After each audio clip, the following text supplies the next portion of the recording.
बिहार वाले सावधान हो जाएं। गर्मी से छुटकारा तो मिलने वाला है, लेकिन मानसून की एंट्री के साथ ही बिहार में अब खतरे की घंटी भी बज गई है। बिहार में मानसून की एंट्री हो गई है। कई जिलों में तापमान में गिरावट दर्ज किया गया है। कई जिलों के लोग हाहाकार के बीच अब थोड़ी सी राहत महसूस कर रहे हैं।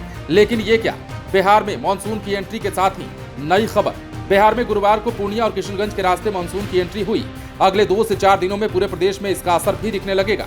हालांकि मानसून की एंट्री निर्धारित समय से 4 दिन की देरी से हुई है। मौसम विभाग ने इधर 5 जिलों में भारी बारिश को लेकर येलो अलर्ट जारी कर दिया है। इसमें मधुबनी, सीतामढ़ी, सारण, पूर्वी चंपारण और पश्चिम चंपारण जिले शामिल हैं। इसके अलावा पटना, नालंदा, गया, औरंगाबाद, बेगूसराय, शेखपुरा, रोहतास, बक्सर, कैमूर, भागलपुर, किशनगंज, पूर्णिया, मुंगेर, बांका, समस्तीपुर, सहरसा, मधेपुरा में हल्की बारिश की संभावना जताई गई है। कटिहार, समस्तीपुर और खगड़िया में भी बारिश को लेकर अलर्ट जारी है।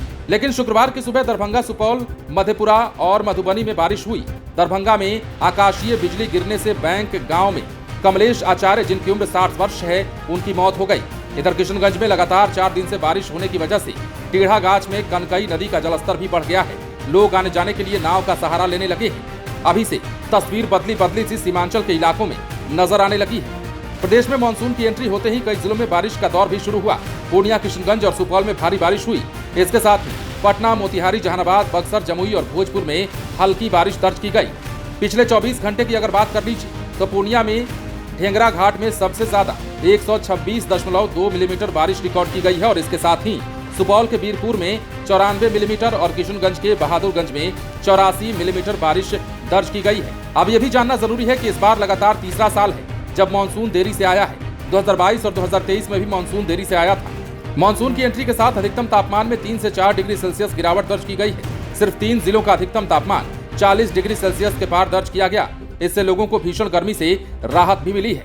मौसम विभाग ने इस साल सामान्य से 40-45% अधिक बारिश होने की संभावना जताई है। जून से सितंबर के बीच करीब 1300 से 1400 मिलीमीटर बारिश दर्ज की जा सकती है। जून जुलाई में कम, लेकिन अगस्त और सितंबर में झमाझम बारिश होगी। इसके पीछे वजह यह है कि देश के साथ बिहार में इस बार ला नीना का असर पड़ेगा। ला नीना की वजह से भारत में मानसून सीजन में बारिश अधिक होती है। लेकिन जो खबर हम आपको बताने आए हैं और जिस खबर से आपको आगाह करने आए हैं, वो खबर ये है कि मानसून की एंट्री होते ही किशनगंज और कई इलाकों में बारिश तो हुई, लेकिन दरभंगा में एक शख्स की मौत भी हो गई है। इसलिए आपको भी सावधान रहने की जरूरत है, क्योंकि मानसून के आगमन के साथ ही कई जिलों में ठनका गिरने की चेतावनी जारी की गई है और कई जिलों में भारी बारिश का अलर्ट जारी किया गया है। जिन जिलों में भारी बारिश को लेकर अलर्ट जारी किया गया है उनके नाम एक बार फिर से जानिए। मधुबनी, सीतामढ़ी, सारण, पूर्वी चंपारण और पश्चिमी चंपारण जिले इसमें शामिल हैं। लेकिन कई नदियों का जलस्तर बढ़ने लगा है। एक तरफ कोसी की बात करें तो कोसी नदी अभी से लोगों को डराना शुरू कर चुकी है। बराज के कई फाटक खोल दिए गए हैं, तो वहीं कनकई नदी का जलस्तर भी अब बढ़ने लगा है। बारिश का दौर ठीक से शुरू भी नहीं हुआ कि बिहार के हालात और बिहार की तस्वीरें सीमांचल के इलाकों में बदलने लगी। बने रहे लाइव सिटीज के साथ।